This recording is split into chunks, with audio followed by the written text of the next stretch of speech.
I'd like to warmly welcome to this session on culture, masculinities, which actually is kind of topic throughout the whole week, all the days. I'd like to start, although we are still waiting for one of the speakers, Christian Guzman, so I hope he will be able to join us very quickly. And I also like to announce that one of the planned speakers from Bangladesh,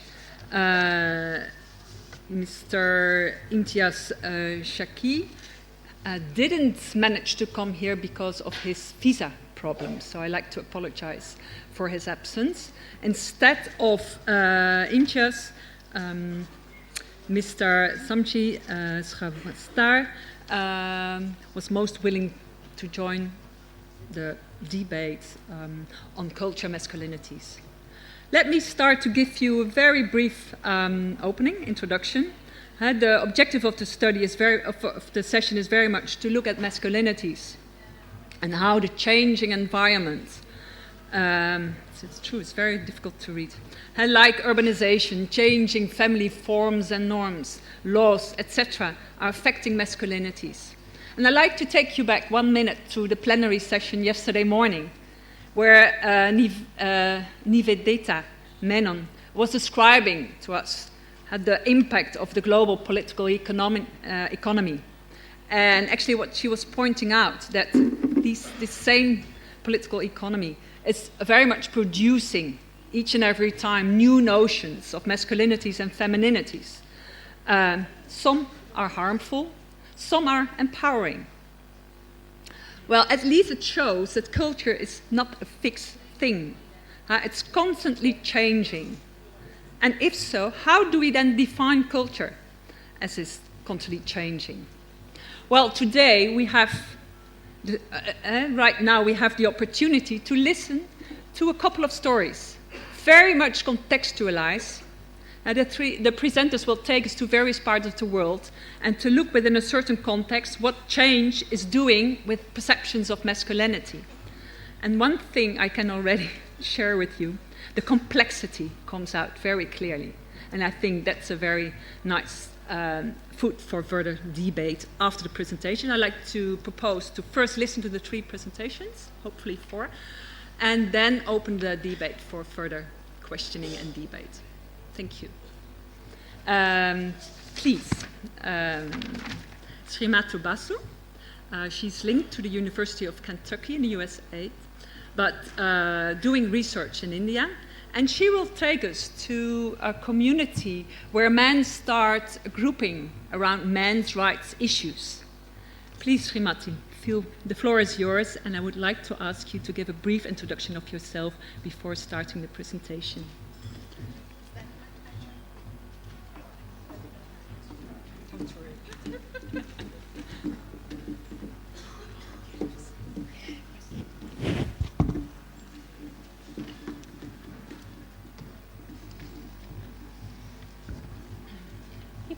No, I think it's if you hold the page, you can see. No, that's fine. No, I was thinking there's light on the page. That's okay. That I can see. Hi, I'm Srimati Basu. I teach in gender and women's studies and anthropology at the University of Kentucky in the US. And for many years, I've been working, I think my areas of work are something like marriage, law, and violence. And so I'm going to talk to you about a new project that comes from some of that. So I am here to speak of men and rights with a very different valence than we've been talking about. So of men's groups who organize against laws of marriage and gendered violence, and they speak against feminist influence in governance and in social policy. So these groups call themselves MRAs, men's rights activists. Right? And they are in many ways the shadowy other of the conference. They challenge gender equity, they question statistics about law and violence, they take aim at feminist legal reform, and they suggest that they are the true powerless victims in a hostile world. But it's interesting to also see them as a group that exemplifies in some ways the stresses and harms of the ways in which gender works. So I'm going to just bring you a little piece. I will stop at when the thing beeps at me, of sort of a new ethnographic project with these men's groups and maybe their connection with other transnational movements. And we might think about, to frame it in terms of, right from the first day, the concept of backlash, whether these groups are best understood as backlash against a broader social acceptance of social equity, or we might, I think, more complexly see them as part of political discursive fields in which feminism and human rights are also strategic currencies for negotiating both within and beyond the state. And, most concretely, we want to think about what brings a fairly broad swath of people to these seemingly reactionary and aggressive movements. So, I don't mean it's a broad swath of people in terms of a big portion of the population, but that the people who come to it are pretty diverse in themselves. So, I had an inkling of these groups almost 20 years ago when I was initially working on gender and inheritance, nothing to do with marriage, here in Delhi at the Indian Law Institute. Someone came around with this poster, passed it around and went away. And so here it is. You see an all India march against the torture of wives with this kind of scrawny, pathetic man being strangled by a fat woman holding a sign against women's torture. So it shows these indications of domestic violence as greedy and vengeful, men in dire need of saving, right? And the reverse side of the pamphlet is really pretty fabulous. So, another fat woman dealing with another scrawny man. Here the parents of the man are impoverished by her. The police collude in taking away everything but the walls of the house that the daughter-in-law takes. And my favorite is the vultures. These are the 4 vultures. They are, can you see, legal provisions, the unfortunate husband, the women, and the women's cell.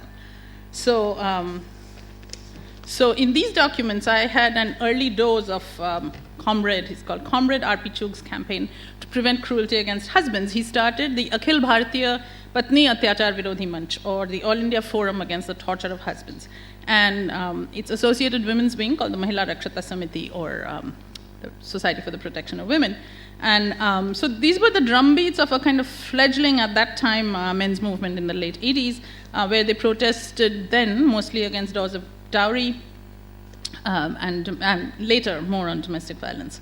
So they were, obviously marginal, easily mocked for their representations of greedy women and abject husbands, their persecution theories and their visions of law. And, those of us who were doing anti-violence feminist work or in NGOs or universities knew all too well the difficulties that women faced in pursuing domestic violence and rape cases, or the lack of support they received when they wanted to file a case from either their in-laws or their parents, their lack of alternatives to living with violence. So, it didn't seem that these sort of blatant, absurd, and misogynist representations could possibly have any cultural purchase.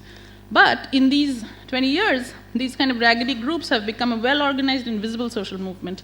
Now, whether they're a social movement or not is something I want to think more about, and I don't think I'll get to today.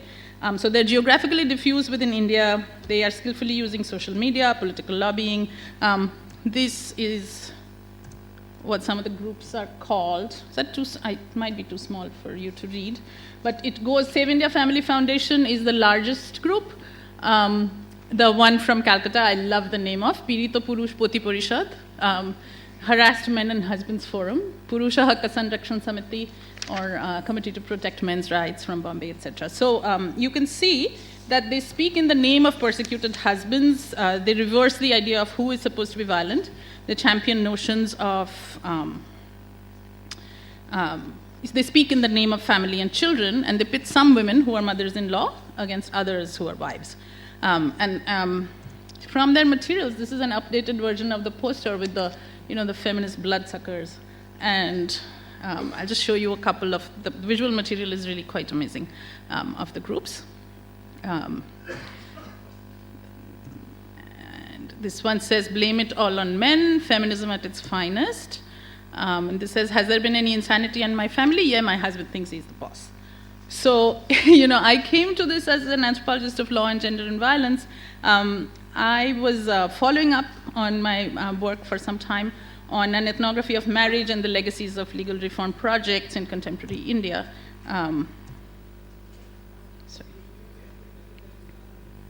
So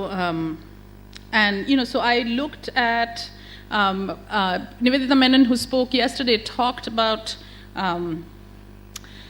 uses this wonderful phrase in talking about marriage, where she talks about the current crisis of gender as being an implosion of marriage, that values are changing, people's strategies are changing, and we can see that women's changing, and justifiable expectations, and men's kind of confusion and rage are changing entitlements. And so I was curious to see sort of what the landscape of this was. This is a picture of the various kinds of fieldwork we've undertaken in the last year. So I was... and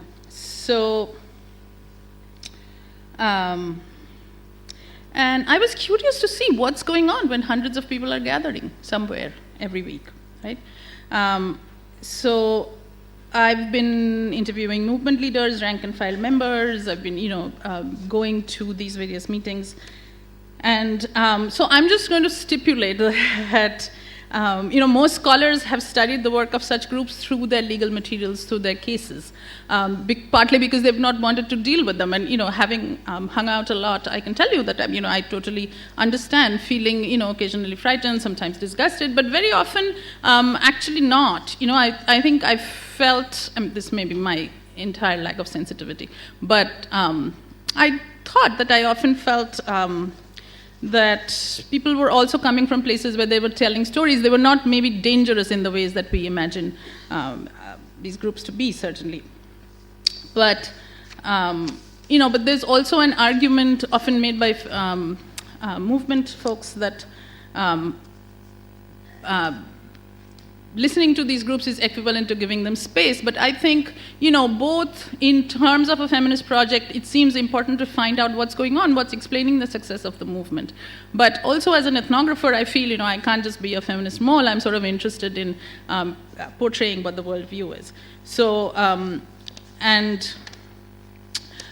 so I'm going to not, go into the whole legal background of this thing, but to remind you that this is many of the groups are dealing with this law, which is Section 498A, deals with domestic violence.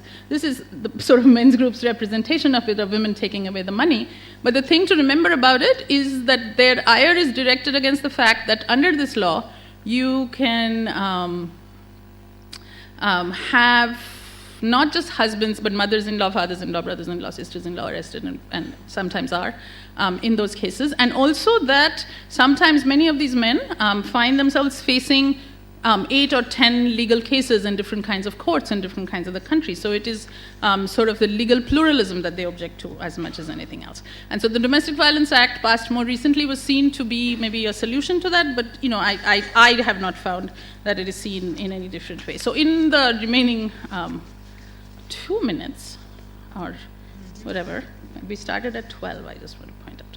But I'm just going to talk a little bit about the groups and what you see about them. So these are how they are viewed as harassed husbands, desperate band of men. But we think of them typically as men who have been served with a number of criminal and civil cases, including alimony, child support, and domestic violence. They are often jailed along with their parents, sisters, and nephews. And indeed, lots of people have come from that background. They typically surf the internet for help and then join this group. So they come, they're engineers, marketing folks, small business owners, IT workers, academics, doctors. Groups in each city are very ethno-linguistically diverse, upper caste when Hindu, often with a good mix of religions, resolutely unpolitical. More middle class, but there are definitely sort of working class people who are taken care of by the others. And women are leading voices in many of the cities. Very often they've been implicated through a brother's or a son's case. So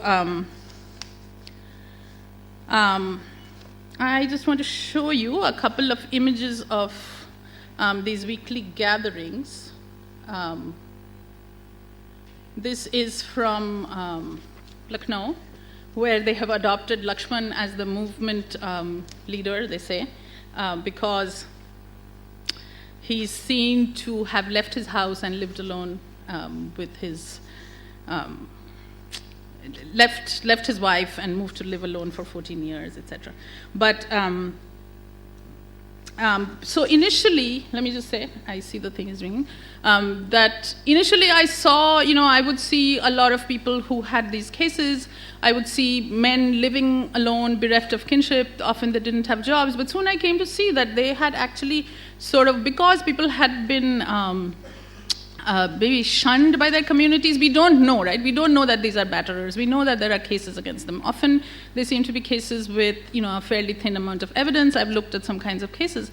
But what was interesting to me was the ways in which they had formed communities with each other, the ways in which they had begun sort of resisting definitions of marriage. So since we are sort of going quickly, I won't go into this, but I had thought of showing you some of the material from talking about themselves as men's rights activists. They talk about themselves as marriage resistors, as people who want to say no to marriage as a system. And this seems to me, sort of an interesting conversation to be had with feminism. And as that thing is beeping, I'm going to end by showing you some of the activities that people do across, distributing things in charity events, having events in railway stations. This was Shayan's project to go to International Men's Day in Kolkata. And if we have more time, I can talk about how people are redoing masculinity.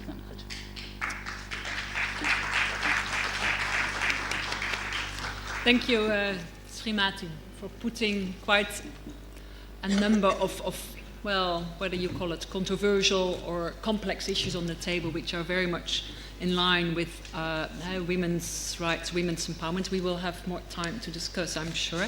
I'd like to continue with the next presentation of Nalwazi Mukawanazi. She's an anthropologist from South Africa and will present some findings on research on male initiation rights in South Africa, and particularly about young men's attempts to challenge them.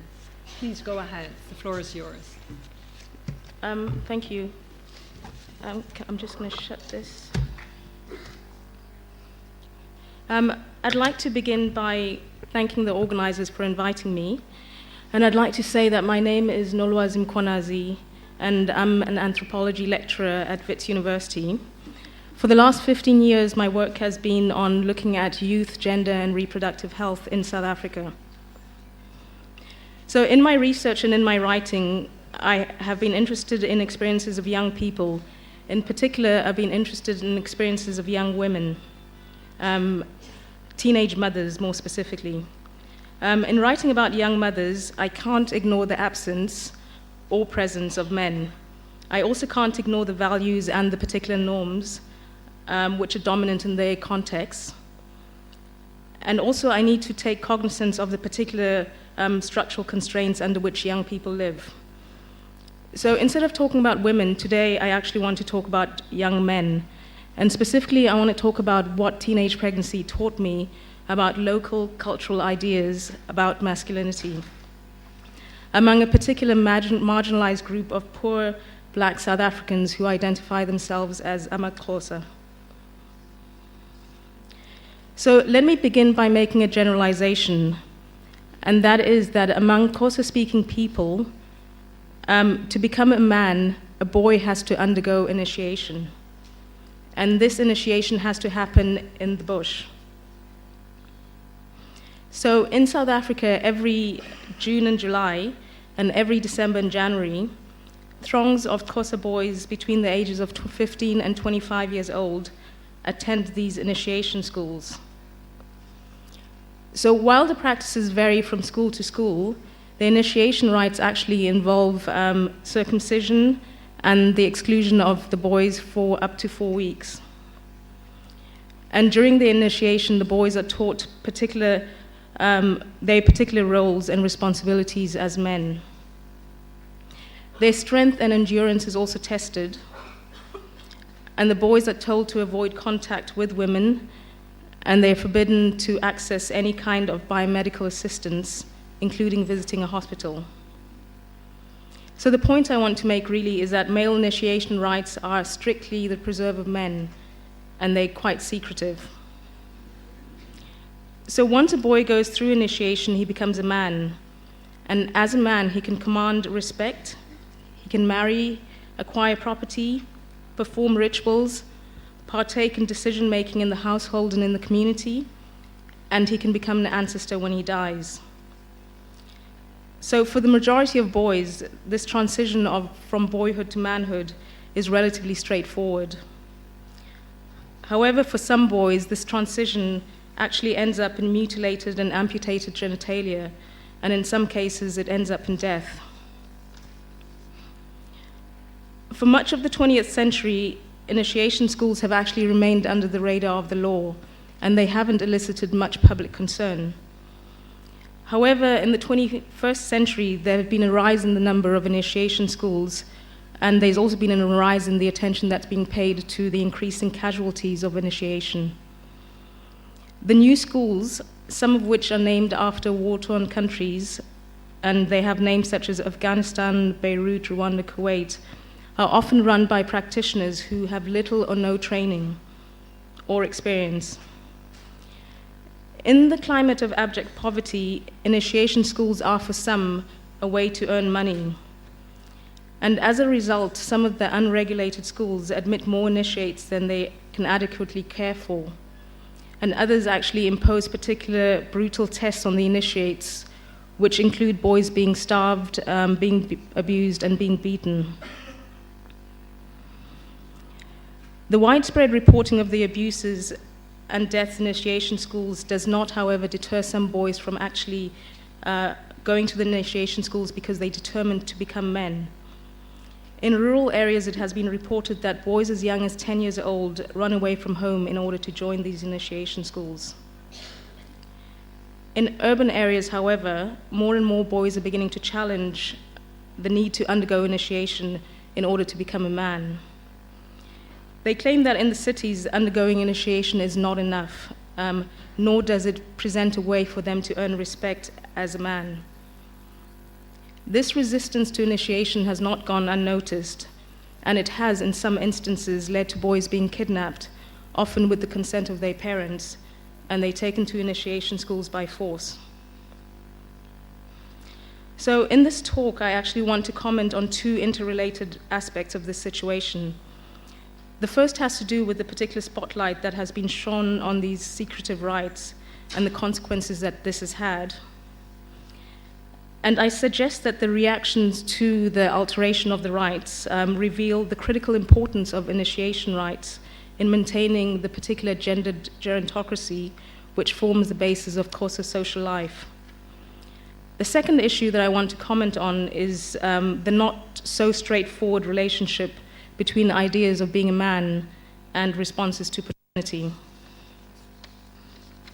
So with regard to the first issue, by reporting on the deaths and amputations during initiation, the media and other stakeholders promoted a public discussion of the secret rite of passage.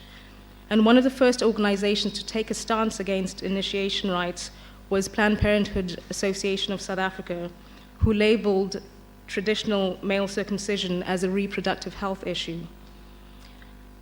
This bold step was supported by medical practitioners, and as can be expected, the discussion that ensued was quite emotive and impassioned, and it revolved around the right to health versus cultural rights. The discussion resulted in the government passing an act which was called the Application of Health Standards to in the traditional circumcision, an act that was passed in 2001. And rather than banning the rights outright, the act actually put into place measures to protect the initiates from harm, neglect, and financial exploitation. I won't actually say what these particular measures were, but I'll move on to the reactions to that. This act was received with hostility from people who called themselves traditionalists. So, for example, the Congress of Traditional Leaders, also known as Contralesa, called it, and I quote, an insult to our tradition. Contralesa said that because women were involved in the team that actually drafted the law that applied to particular male rituals, the law itself was unacceptable. They later claimed that the act was unconstitutional because it infringed on the traditional rights of communities, which is enshrined in the Bill of Rights, Section 30. One of the chiefs of the Amabala described the act, and I quote, a load of rubbish. He added that, I quote once again, we reject it with the contempt it deserves. he declared that he would rather go to jail than comply with the act. So the question is, why did this act, which was intended to ensure the safe transition of Xhosa boys to men, elicit such an unyielding and hostile reaction from people who call themselves traditionalists? And to answer this question, I'm just going to go back to what I said earlier, which is about the transition of boyhood to manhood among the Xhosa, which is marked by initiation. And this initiation, as I said, entails going to the bush and receiving particular teachings about behavior and about respect, which the teachings come from traditional authorities. But these teachings are about the boys learning particular physical, spiritual, psychological, and social aspects of manhood.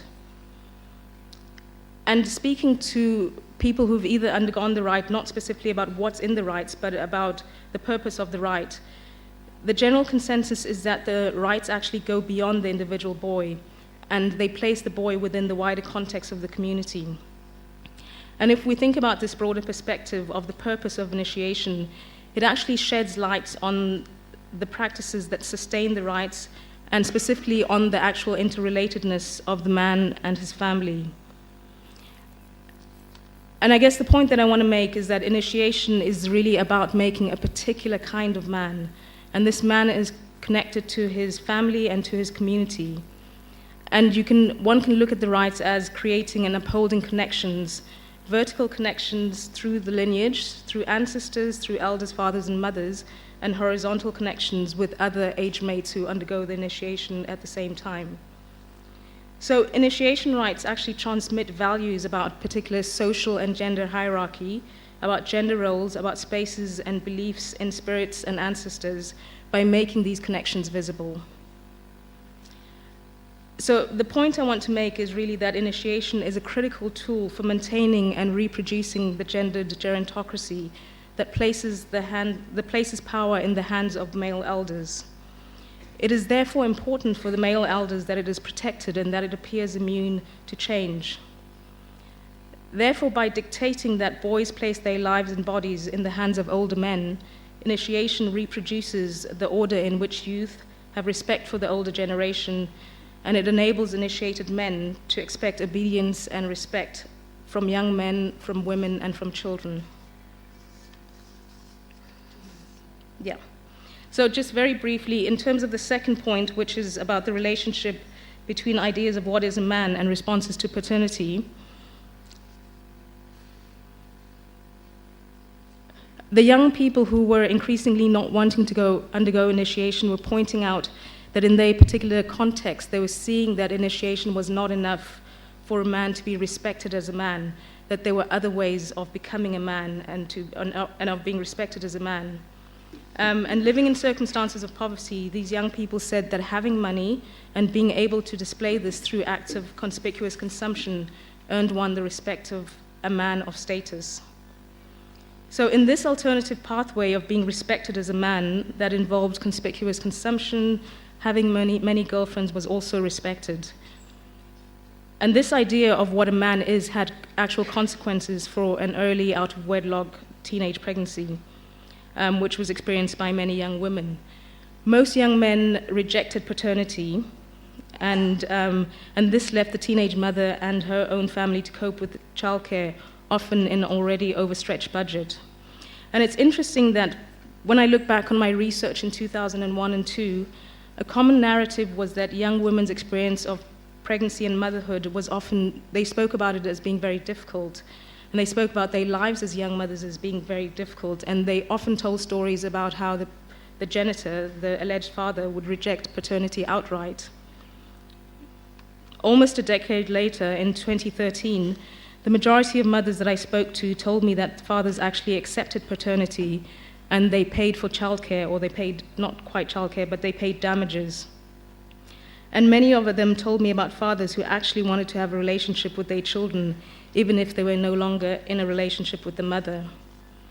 I just want to end off with a quote from a young man who says, about fatherhood, who says, "For me, there's always sexual responsibility. I don't want to see myself being a young daddy and not being able to provide and stuff. With me, it digs deeper.